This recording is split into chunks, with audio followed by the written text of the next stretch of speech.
안녕하세요. 건강 365 아나운서 최인경입니다. 출산 후에 허약해진 몸의 기력을 회복하고 보살피는 일, 산후조리에 대한 설명입니다. 임신과 출산에 이르기까지 산모의 신체적인 변화가 많잖아요. 다시 임신 전의 상태로 돌아갈 수 있도록 관리하는 시간, 산후조리는 있을 수 있는 산후 부작용이나 후유증을 예방하기 위해서라도 꼭 필요한 부분이라는 지적입니다. 그런데 산후조리에 있어서 잘못 알려진 얘기들도 많다고 하는데요. 오늘은 산모의 건강을 위한 산후조리에 대해서 알아보겠습니다.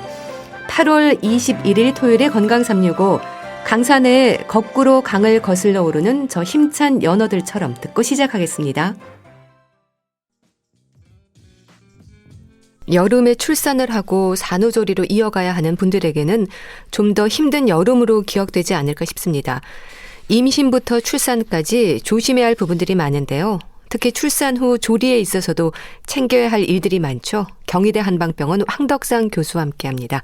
교수님 안녕하세요. 네, 안녕하세요. 산후조리라는 말을 합니다. 임신 기간 동안 거의 4계절을 경험을 하잖아요. 근데 네. 특히 여름 출산인 산모들은 좀 더 힘들지 않을까 싶기도 한데 어떨까요? 네, 아무래도 이제 여름에 출산하시는 분들이 이제 온도와의 싸움 또는 뭐 에어컨, 리모컨 쟁탈전땀의 싸움이라고 하시는 분들이 많습니다. 네. 아무래도 이제 출산하고 나면은 몸도 이제 시린 거에 대해서 좀 민감해지고 산후풍이라고 하는 이름이 자체도 뜻하는 게 바람을 좀 이게 풍자가 붙잖아요. 그래서 네. 바람에 대해서 좀 예민해지는 그런 상태가 있는데, 그렇다고 해서 마냥 이제 뜨겁게만 하면은 이제 집을 또 같이 쓰는 이제 남편은 이제 오히려 더우니까 에어컨을 또 틀자고 하고, 네. 또 그것 때문에 이제 서로 이제 불화가 오신다고 하는 그런 환자분들도 있는데요. 결국은 우리가 이제 몸이 회복되는 과정에서는 기혈도 좀 부족해지고 온도에도 민감해지고 또 바람에도 좀 민감해지는 그런 상태인데, 네. 그런 거를 조절하는 게 다른 계절보다는 좀 여름이 좀 어렵기 때문에 어떻게 보면 조금 힘들어하시는 그런 분들이 많이 있습니다. 네.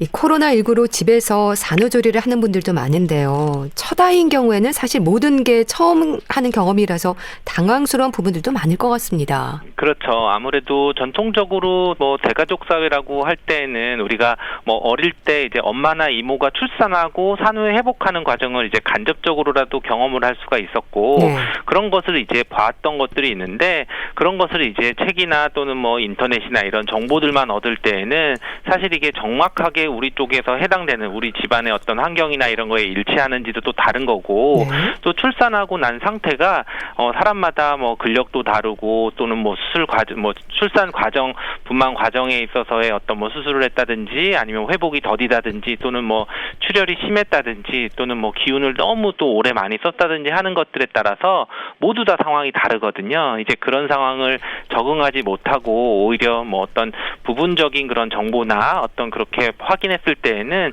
여러 가지 그런 것 때문에 문제가 생기고 네. 좀 잘못 오해하는 그런 잘못된 정보가 있는데요. 네. 결국 이런 것들이 그냥 누가 인터넷에서 봐서 시간이 지나면은 뭐 무조건 좋아지더라, 뭐 시간이 가면 그냥 다 낫는다더라라는 것은 좀 주의를 하시고 오히려 좀 적극적으로 뭐 한의원이나 한방병원에 가셔서 그 적절한 타이밍에 맞는 치료를 받아야 되시는 분들도 많이 있습니다. 네. 우선 산후조리라고 하면 출산 후 언제부터 언제까지를 말하는 건가요? 보통 이제 뭐 산욕기라고 하면 분만 후 이제 6주 정도 기간이라고 얘기를 하는데요. 보통 이제 우리가 뭐 3, 7일 그래서 뭐 이제 3주 정도도 얘기를 하고, 네. 6주 정도도 얘기를 하고, 또 뭐 황금의 3개월 그래서 뭐 3개월 기간 얘기도 하고, 또 이제 6개월 기간이라고도 얘기를 하는데요. 여기서 이제 조금 저 강조를 하는 것은 보통 이제 우리가 사람마다 다르기는 하지만 3개월까지는 체력들이 좀 회복돼야 되는 시기들이 되고, 네. 그리고 이제 6개월이 되면은 그 전에 이제 관절들도 좀 강화되고 뭐 체중도 조금 조절이 되는 그런 시기이기 때문에 3개월, 6개월까지 뭐 좀 최대한 6개월까지는 내가 좀 다 회복이 덜 됐다라고 생각을 하면서, 네. 물론 이제 그 기간 동안 무조건 쉬면서 안정을 취해야 되는 그런 거는 아니지만 적절한 시기가 되면은 운동도 하고 내가 산후하는 회복되는 몸을 회복시키는 기간들이 한 6개월 정도까지도 네. 걸린다라고 생각을 하시는 게 좋습니다. 네. 그러니까 임신 전에 몸 상태를 회복하기까지 그 정도의 시간이 필요한 거네요. 산후조리를 어떻게 했느냐에 따라서 앞으로의 건강에 영향이 있겠죠? 그렇죠. 우리가 뭐 예전에 우리 뭐 할머니 세대분들이 애 낳고 산후에 오는 산후풍이 뭐 평생 간다. 뭐 아기를 낳을 때 뭐 허리를 틀어놨는데 허리 아픈 게 뭐 평생 간다 이렇게 얘기를 하시기도 했었거든요. 네. 근데 이제 그런 얘기들이 정말 뭐 이제 뭐 과장됐다든지 그런 거보다는 사실 우리가 출산하고 과정에서는 골반들은 이렇게 벌어지게 되고 좀 틀어지는 과정들을 겪게 되는데요. 그런 벌어지고 골반이 틀어져서 이제 균형들이 깨지는 것들이 스스로 회복되는 기간들을 보통 5에서 6개월까지 보는데 네. 그 기간 동안 적절하게 관리를 못하고 이것들이 골반들이 자기 위치로 돌아가게 하지 못하면은 우리 이 임신 출산하는 기간에 나오는 그런 여러 가지 호르몬들 때문에 골반을 잡아주는 그런 인대들이 느슨해졌던 것들이 수축돼서 굳어버리게 되면은 네. 아무리 나중에 시간이 돼서 해도 조금 더디게 회복을 하거나 정말 많은 노력을 해야지 그게 자리를 잡게 되는데 결국 이제 그런 것처럼 골반이 틀어지는 것들이 더 산후조리 때 회복을 못하면은 더 오래 가서 통증을 계속 유발을 한다든지 네. 또는 이제 전신적으로 뭐 체력이 떨어지고 그런 것들이 오는 상태들을 산후조리를 잘못했으면은 오르게 되는 경우들이 있습니다. 네. 자, 그렇다면 산후조리를 잘해야 하는 이유로 지적이 되는 산후풍이라는 건 어떤 상태를 말하는 건가요? 네, 뭐 산후풍이라고 하는 것은 뭐 민간에서 주로 사용했던 그런 용어인데 네. 뭐 말 그대로 산후에 바람이 든다라고 얘기를 해서 우리가 바람이라고 얘기하면은 뭐 전통적으로 이제 한의학에서도 얘기했지만 움직이는 거, 왔다 갔다 움직이는 거 또는 바람에 예민해지고 바람이 싫어진다. 그리고 또 이제 시리고 아프고 통증과 관련되는 그런 양상들을 좀 보일 수가 있거든요. 네. 그래서 이제 산후풍의 대표적인 그런 증상들은 특히 관절통입니다. 이게 뭐 어깨가 아프거나 손목이 아프거나 뭐 무릎이 아프거나 또는 뭐 고관절이나 이제 골반 주변에 있는 관절들이 아픈 여러 가지 통증인데 이런 것들 이렇게 돌아가면서 아프고 뭐 한 곳이 아픈 게 아니라 심하게는 뭐 전신 머리부터 발끝까지 다 아파요라고 이제 주관적으로 이제 표현하시는데 뭐 검사를 해보거나 뭐 해보면은 뭐 염증이나 이런 것이 없는 그런 상태에도 많이 있고요. 그러면서 이제 전신 증상으로 기운도 없고 또는 땀이 나거나 또는 여러 가지 뭐 소화도 안 되고 기력도 없고 또 잠도 못 자고 하는 것들과 뭐 땀이 줄줄줄 흐르거나 여러 가지 그런 정신신경학적인 증상들이 나타나는 것들에 대해서 특히 이제 출산하고 나서 한 6주 정도 이내에 나타날 때에는 네. 산후풍과 관련된다고 보고 있습니다. 네. 그렇게 몸 전체로 오는 후유증을 예방하기 위한 방법이 산후조리일 텐데요. 그만큼 중요하다는 걸 알아서일까요? 이런저런 얘기들이 많습니다. 교수님, 특히 일단 더워도 따뜻해야 한다. 그렇게 생각하는 분들이 많던데요. 그렇죠. 뭐 전통적으로 산후풍에는 막 땀을 빼야 된다. 정말 몸을 뭐 뜨겁게 해야 된다. 뭐 안방에 이제 보일러 틀어서 뭐 정말 몸을 뭐 지져야 된다. 뭐 옛날 표현으로는 그렇게도 하는데요. 오히려 뭐 저는 이제 이런 특히 여름철에는 오히려 이런 말이 좀 잘못됐다고 생각을 하는데 네. 이런 것이 이제 옛날과는 다른 그런 생활 환경을 반영을 못했다고 보는데요. 왜냐하면 옛날에는 어쨌든 이제 그런 뭐 실내 공간에서만 활동하는 게 아니라 뭐 야외 공간 아무리 여름이라지만 뭐 저녁이나 이런 때는 찬바람이 불 수도 있는 거고 어떤 이제 그런 외부 환경에 대해서 노출이 되는 시기에는 그런 말이 맞지만 현대처럼 어쩐 이제 좀 실내 공간에서 좀 외부와 좀 어느 정도 보온이라든지 공기의 흐름이나 이런 것들이 좀 밀폐되는 그런 공간이라 그러면은 오히려 무조건 뜨겁게 하는 것보다는 내가 몸에 좀 적절히 회복하는 그런 적정 온도들을 유지하는 것이 가장 중요한데요. 네. 우리가 뭐 예를 들면은 이제 뭐 목욕탕 사우나라고 생각을 하면 뭐 사우나 뭐 들어가는 데에는 뭐 임산부 노약자는 뭐 주의하고 이런 금기가 있는 것처럼 실제로 체력이 많이 떨어졌을 때 사우나 땀 빼면 오히려 기혈은 더 약해지는 거거든요. 결국 이제 땀을 억지로 빼는 것은 우리 몸에서 한의학에서 뭐 기혈이 같이 빠져나간다. 뭐 산후에는 땀도 피다. 뭐 이런 개념이 있는 것처럼 오히려 땀을 억지로 너무 빼는 그런 환경, 기온 이런 것들은 체력 소모도 더 많게 되고 회복을 더 더디게 할 수 있습니다. 그래서 오히려 출산하시고 나서 오히려 땀을 뭐 억지로 많이 빼는 그런 높은 온도에 있는 것보다 조금 땀이 좀 적절히 나지 않는 상쾌한 그런 온도를 좀 찾아서 그런 온도를 유지를 하는 거, 뭐 25도에서 26도 사이에 좀 온도를 좀 찾아서 회복을 하는 게 오히려 훨씬 요즘에는 회복이 빠르고 뭐 몸을 좀 올라오게 할 수 있는 방법이 됩니다. 네. 또 출산 후에 샤워하는 일에서부터 이 여름에 에어컨 사용을 하는 것까지 어르신들은 걱정을 하시거든요. 그럼 에어컨을 틀 때 바람에 직접 노출이 되지 않도록 긴 소매 옷을 입으면 될까요? 이 산후풍의 원인이 온도보다 바람이라는 말이 또 그래서 나온 것 같긴 한데요. 그렇죠. 그래서 뭐 환자분들도 많이 얘기를 하시는데 주로 이제 산후풍이 나타날 때나 심해질 때들이 이제 에어컨을 직접 오래 쐬고 있었다라고 얘기를 하는 경우들이 많이 있는데요. 네. 결국 우리 몸이 이제 관절이나 인대들이 좀 늘어나면서 그런 사이사이에 있는 틈이 벌어져 있거나 인대가 약해져 있는 것이 차가운 바람에 좀 더 취약한 그런 것은 있기 때문에 에어컨을 틀어서 전체적으로 집안 온도를 낮춰서 25도 정도 맞춰주는 것은 굉장히 좋은데요. 그렇지만 이제 직접 에어컨 바람 밑에는 좀 피해서 예를 들면 뭐 거실에 에어컨을 틀어놓고 뭐 문을 열어서 안방 쪽에 뭐 주로 생활을 하면서 전체적인 온도를 좀 떨어뜨리는 그런 방법이 있거나 네. 그리고 요즘에는 이제 그런 뭐 여름이지만 좀 그 어떤 그 땀에 좀 기능성으로 좀 땀 배출이 잘 되고 좀 그 긴 팔들을 있어서 바람을 좀 막아줄 수 있는 그런 기능성 뭐 운동복 같은 것들을 좀 입는 게 네. 오히려 너무 면으로 돼 있는 옷을 입으면은 이게 좀 땀을 흘리고 나서 젖어가지고 젖어 있는 상태에서 또 찬 에어컨 바람에서 또 이제 기화열이 생겨서 몸의 온도는 떨어져서 또 통증이 오거든요. 그래서 이제 긴팔 옷을 입는거나 이런 것들 기능성 옷을 입는 것은 오히려 회복되는데 좀 도움이 될 수 있습니다. 네.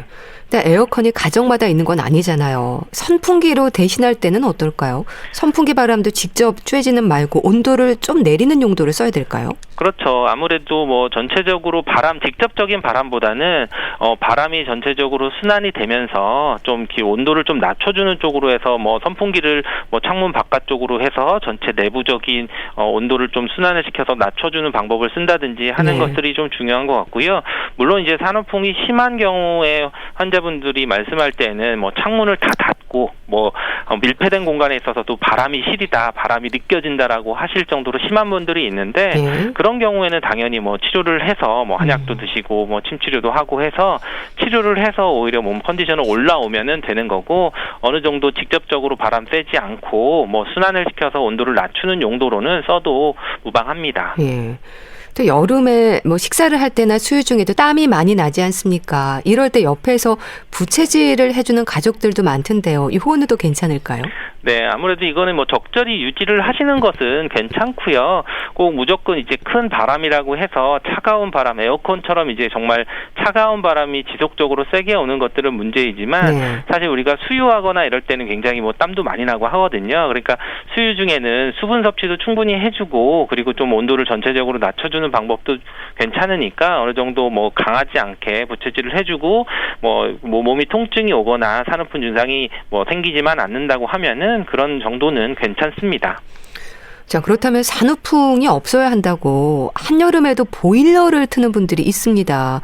이거는 뭐 산모나 신생아 모두 땀띠로 고생할 수 있을 것도 같긴 한데요. 네, 정말 뭐 이것 때문에 오셨던 환자분이 기억이 나는데요. 예. 정말 이제 이런 산후에는 땀을 먹지로 빼야 되고 무조건 뜨끈뜨끈하게 해야 된다고 해서 했는데 결국은 이제 집에 있는 뭐 아기들은 보통 출산하고 난 신생아들은 좀 온도가 좀 올라가기 때문에 좀 시원하게 키워야 된다고 해야 되는데 뭐 아기도 정말 땀띠가 있으니까 아기가 땀띠가 있으니까 정말 뭐 잠도 안 자고 뭐 젖도 잘 안 먹고 하면서 그거 케어하느라고 더 피곤하고 오히려 몸의 회복이 더 뭐 병원도 왔다 갔다 하면서 몸의 회복도 안 되고 정말 우리 보일러 끄라고 했더니 그 옆에 같이 온 이제 뭐 장인어른과 뭐 남편 뭐 이런 분들이 좀 얼굴이 확 편해지는 그런 것들을 볼 수 있었는데요. 결국은 가족 모두 너무 힘들면서 컨디션이 떨어져 있으면은 결국 육아 자체, 산후 회복하는 것 자체도 늦어질 수가 있기 때문에 기본적으로 뭐 요즘에 여름이어도 뭐 한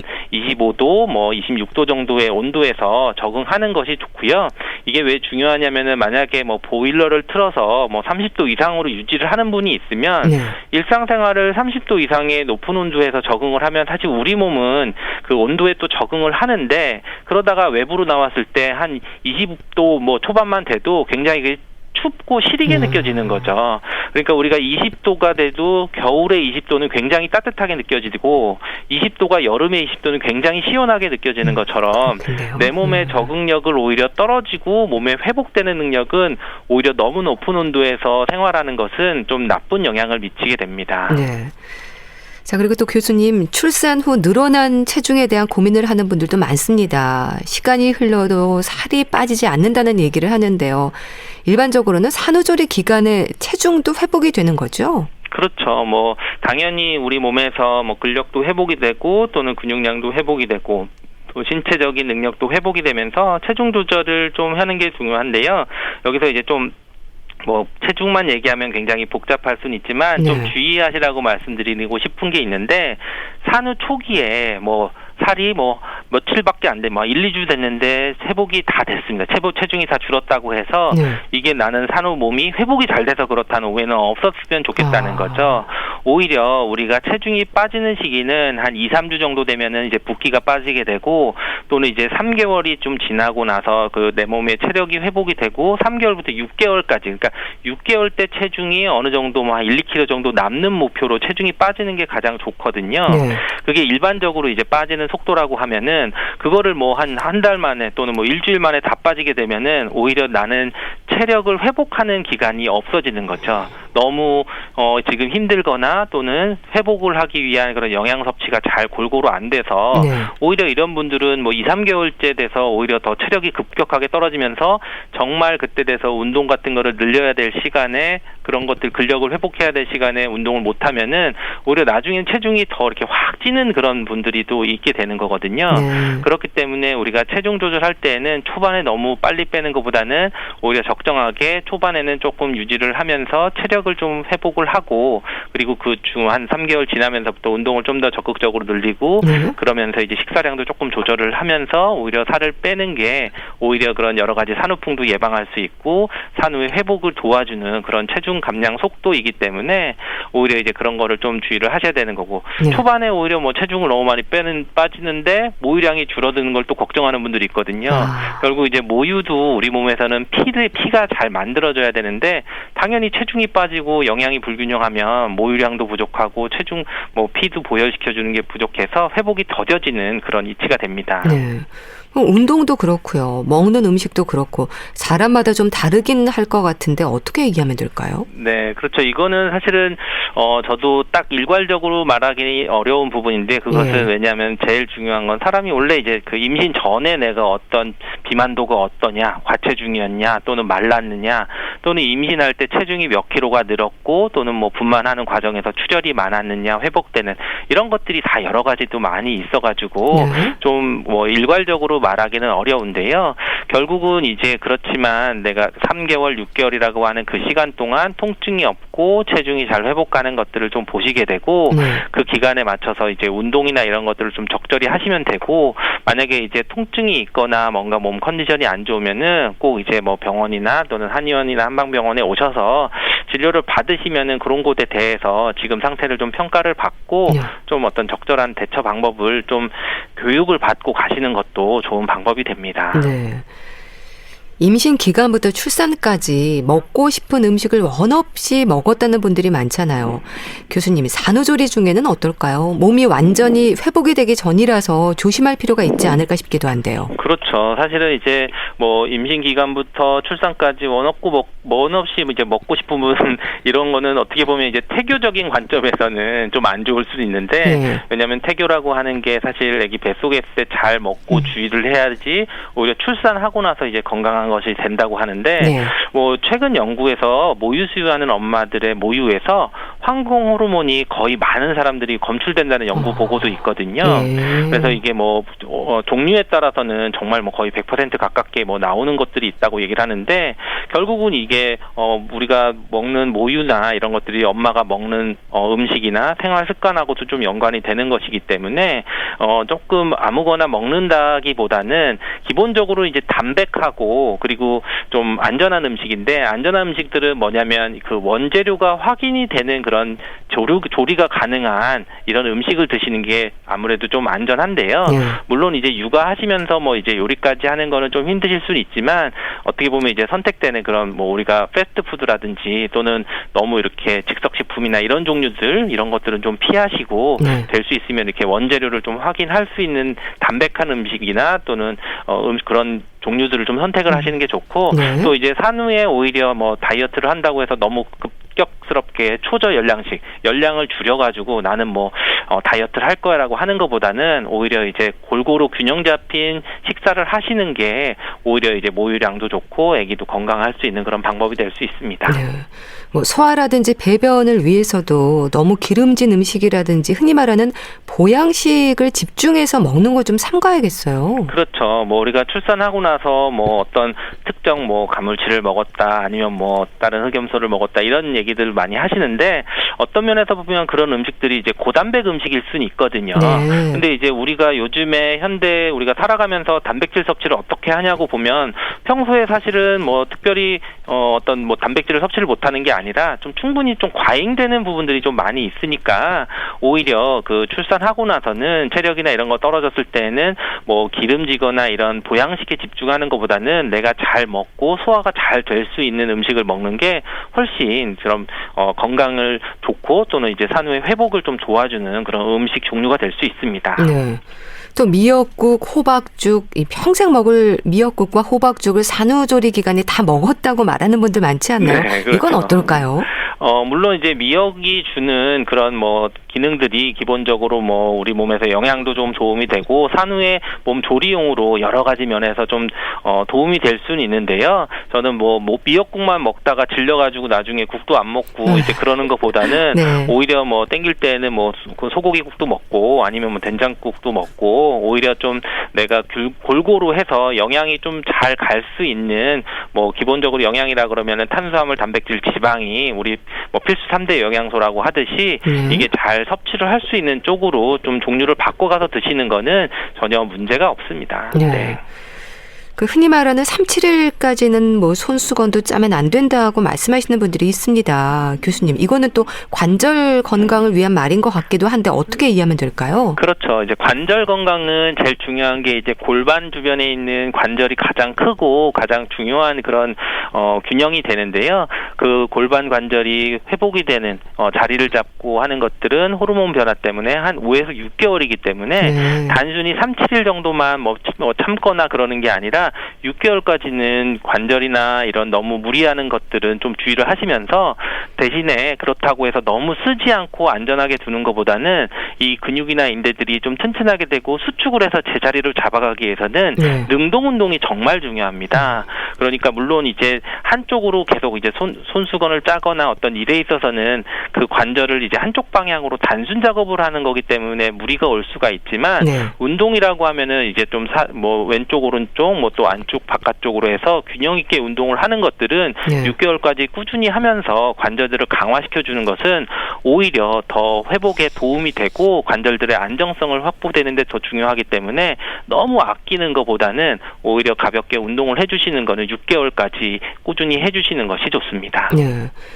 산후조리 후에도 몸이 회복되지 않는 분들도 많지 않나요? 이럴 때 교수님, 한약 처방이 도움이 되는 경우가 있습니까? 그렇죠. 그래서 뭐 저희가 한약들을 써서 주로 한약들의 기본들은 이제 기혈을 보충을 해준다고 하는데 계속 이제 말씀드린 게 골반이 회복이 되고 인대가 회복이 되는 거와 관절 근육들을 얘기를 하면서 그게 이제 한약에서 이제 세트라고 얘기할 수 있는 게 보통 이제 혈액이 좀 충분하느냐, 혈액순환이 잘 되느냐 이런 문제들이 같이 되는데 결국은 우리가 기혈을 보충을 해주고 노폐물을 잘 순환을 시켜주고 보혈을 시켜주는 약재들이 들어갔을 때 뭐 한약을 드시면 오히려 뭐 첫째보다 둘째가 회복이 좀 더 잘 됐다고 하시는 분들이 있을 정도로 우리가 기본적으로 산후라고 하면은 허증, 뭔가 부족해서 오는 거를 기본으로 깔고 있기 때문에 기본적으로 또 나이가 점점 들어들고 요즘에 이제 아무래도 임신 출산 그런 나이 연령대가 좀 더 이렇게 더 들어가기 때문에 그럴 때는 이런 보해주는 약들의 그런 한약들의 도움을 받는 경우가 오히려 출산하고 나서 도움이 되는 경우가 많이 있습니다. 네. 진료실에서 만나는 산모들이 가장 힘들어하는 부분이 뭔가요? 남편을 비롯해서 가족들도 좀 알아두면 좋을 것 같은데요. 그렇죠. 아무래도 처음에 말씀드렸던 어떻게 독방 육아라고 하는 뭐 용어가 요즘에 있잖아요. 그래서 뭐 개인적으로 좋아하지는 않는데 이게 왜 그렇지만 이제 그런 부분들에 대해서 혼자 내가 이 육아에 대해서 전적으로 책임을 져야 된다고라는 스트레스들이 어떻게 보면 굉장히 큰 부분일 수도 있고 그걸로 인해서 내 몸이 회복이 되는 시기들을 놓칠 수 있는 거기 때문에 결국 육아는 독박하면 안 되고 가족 모두 함께 해야 되는 거죠. 그래야지 내가 회복되는 시기에 운동할 여유도 생기는 거고 또 우리가 임신, 출산, 그 분만 과정을 무사히 마치고 사회에 복귀할 때도 다시 정상적인 것들을 다 회복해서 하는 심리적인 안정까지도 가질 수 있는 거기 때문에 가족 모두 다 함께 도와주는 게 아니라 같이 육아를 하는 그런 인식을 갖는 것이 가장 그 산모들에게 도움이 되는 그런 내용이라고 생각합니다. 네, 알겠습니다. 자, 임신부터 출산까지 조심해야 할 부분들이 많은데 오늘은 특히 출산 후 챙겨야 할 산후조리에 대해서 알아봤습니다. 경희대 한방병원 황덕상 교수와 함께했습니다. 감사합니다. 감사합니다. KBS 라디오 건강365 함께하고 계신데요. 박정현 싸이의 어땠을까 듣고 다시 오겠습니다.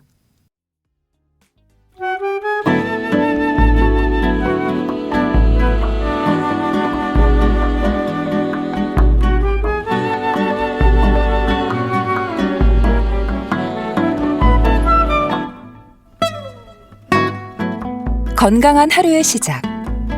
KBS 라디오 건강365 최윤경 아나운서의 진행입니다.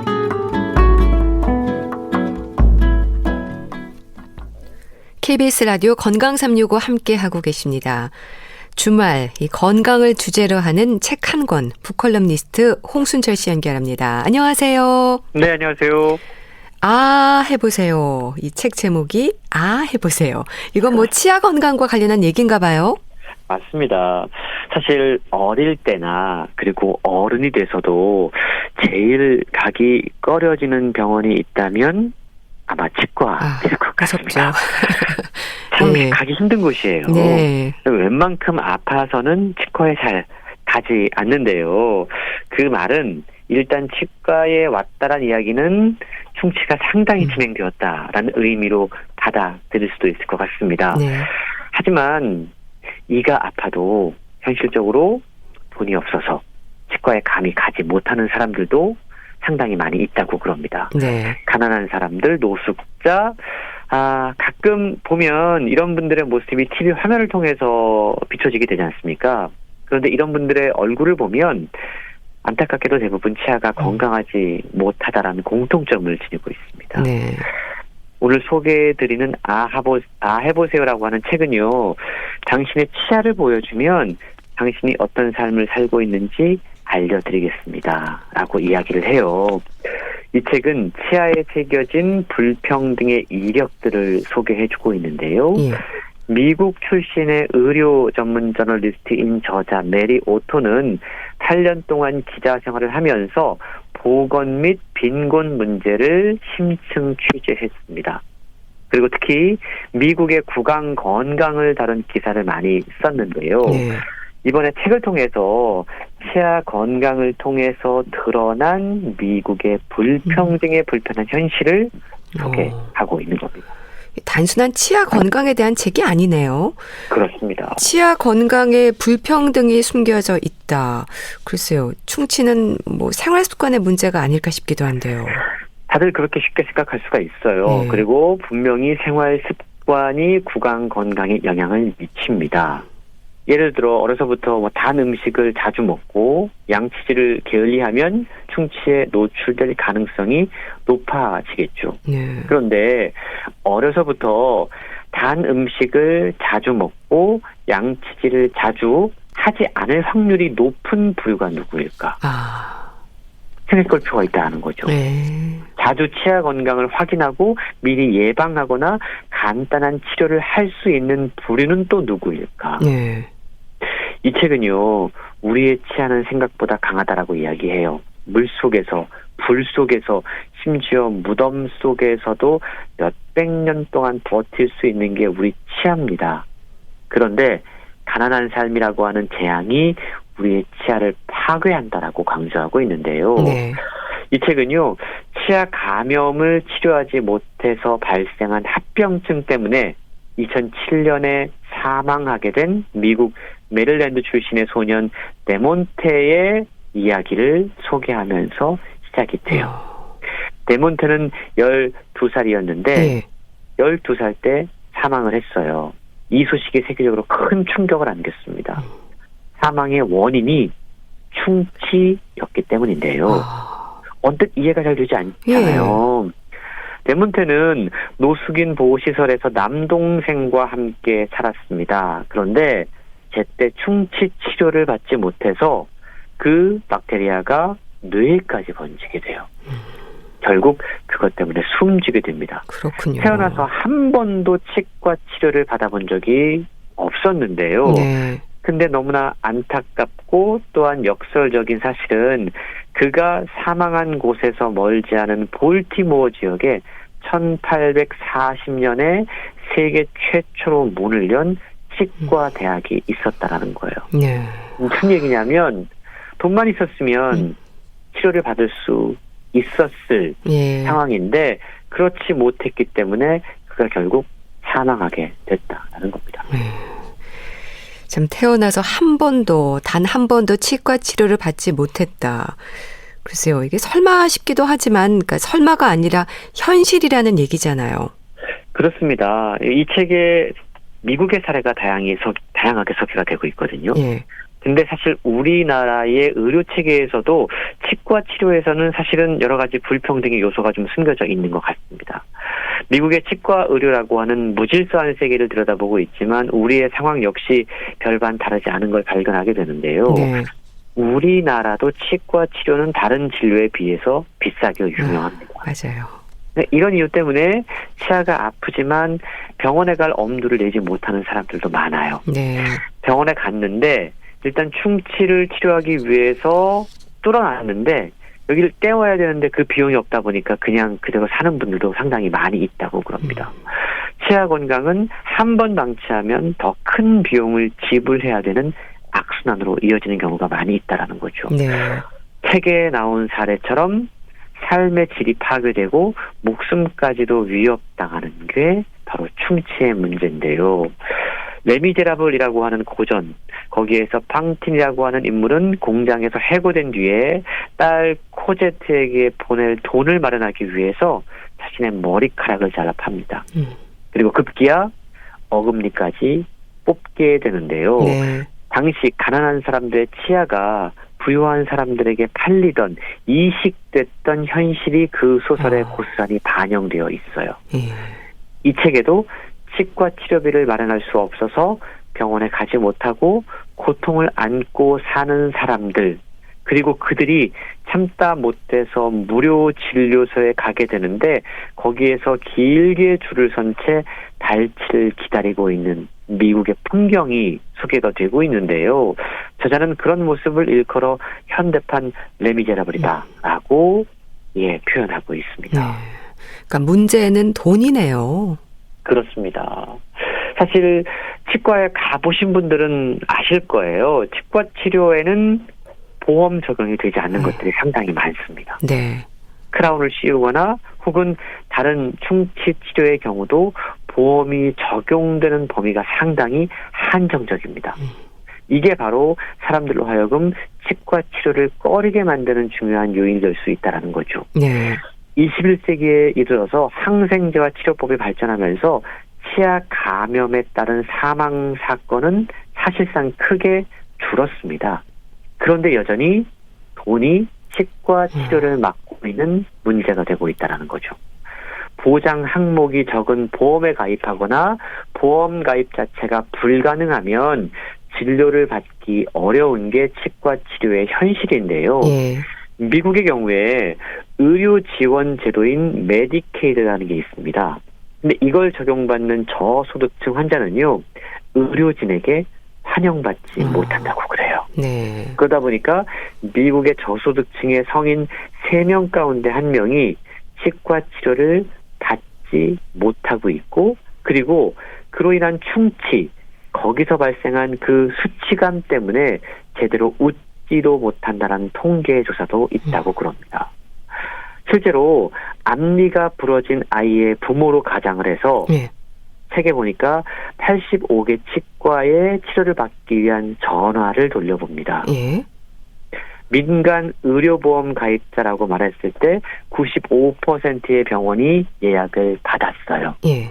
근데 취약계층을 위한 메디케이드 혜택을 받으려고 한다라고 했을 때 병원에서 예약을 받을 확률이 36%까지 내려갔다고 그럽니다. 참 통계도 그렇고 실험 결과도 그렇고요. 이 저소득층의 안타까운 현실을 확인한 거네요. 그렇습니다. 2000년에 미국의 공중보건국장인 데이비드 세처가 이런 이야기를 했다고 그래요. 예.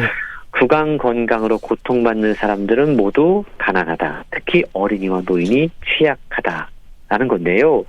3세에서 5세 어린이 가운데 절반은 충치가 있어도 치료를 받지 못한다고 그럽니다.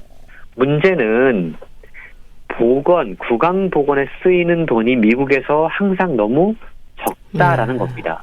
최근요, 그걸 치과 의사들의 조직적인 반대 때문이라고 지적을 하고 있는데 진료비 수가를 늘리라고 여전히 주장을 하고 있다고 그러죠.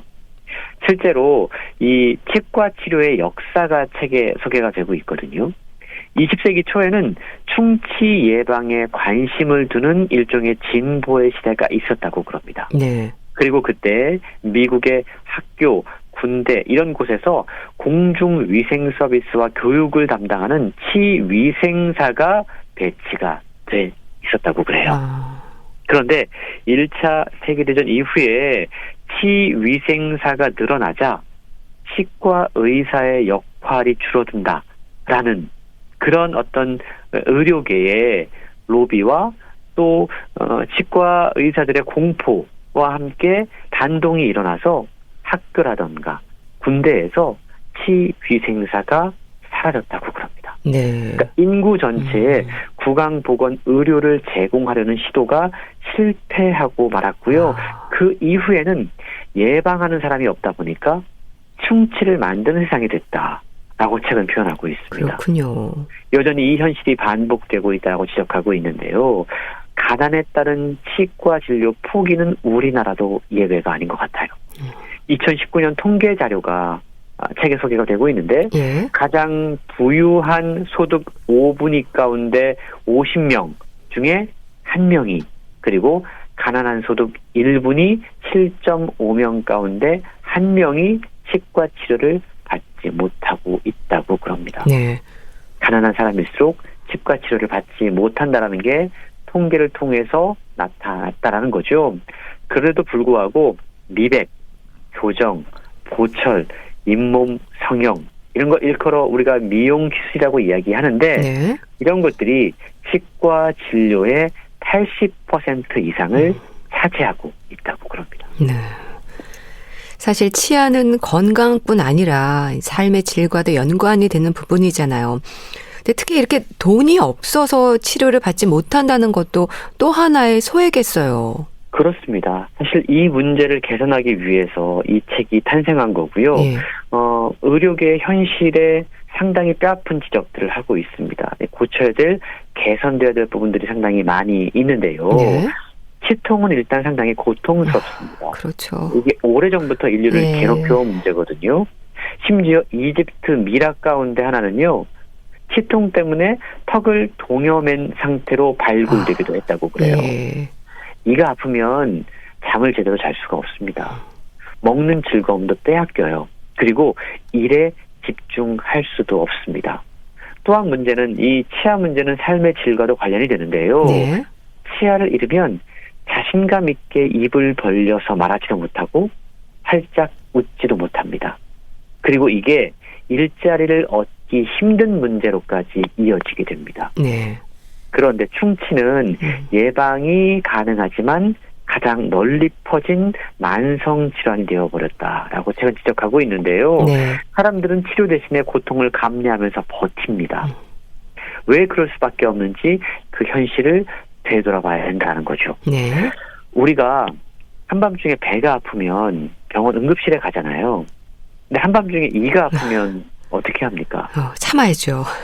참다가 도저히 못 찾으면 일단 병원 응급실에 가요. 근데 거기에는 치과 의사가 대부분 존재하지 않습니다. 맞아요. 뿐만 아니고요. 웬만한 치료 요즘에는 실손보험, 물론 개인이 이걸 들어야 되지만 예. 실손보험은 있으면 어느 정도 커버할 수가 있어요. 근데 치과보험 상품은 일반 건강보험 상품에 포함되지도 않고 별도로 판매가 됩니다. 네. 왜 그럴까 그 이유에 대해서 궁금증을 가져봤는지 예. 책을 통해 그 질문을 다시 한번 해보게 왜 되는데요. 그럴까요? 사실은 이게 오랜 그 의료 업계의 어떤 담합이라든가 이런 문제가 여기에 관련돼 있을 수 있다라는 거죠. 대학에는 의과대학과 치과대학이 나뉘어져 있습니다. 네. 치과와 의과가 언제부터 각자 다른 길을 걷게 되었을까? 예. 이것도 흥미로운 질문 가운데 그런데요. 하나인데요. 책에 그 질문에 대한 해답이 있습니다. 이건 책을 통해서 한번 읽어보시면 그 궁금증을 해소해 보실 수 있을 것 같은데요. 예. 문제는 이러한 분화가 우리 몸에 미치는 영향이 상당히 많이 있다는 거죠. 가만히 생각해보면 사실은 치아 건강은요. 환자의 목소리가 아닌 의료계의 목소리가 더 큰 분야라는 점이 이 책이 지적하는 부분인데요. 네. 최근요, 의료 불평등에 대한 불편한 현실을 아주 냉정하게 보여줌으로써 더는 가난을 이유로, 돈이 없다는 이유로 치료에서 소외되는 일이 있어서는 안 된다는 사실을 일깨워주고 있는데 네. 이게 어디 비단 치과만의 일이겠습니까? 다른 분야에 있어서도 사실은 이 의료 불평등의 문제는요, 우리가 시급히 좀 개선해야 되는 그러한 부분인 것 같다는 생각을 하게 됩니다. 네. 자, 주말에 건강책 정보. 오늘은 해보세요 소개해 주셨는데요. 북컬럼니스트 홍순철 씨와 함께 했습니다. 감사합니다. 고맙습니다. 박준하의 너를 처음 만난 그때 보내드리면서 인사드릴게요. 건강365 아나운서 최인경이었습니다. 고맙습니다.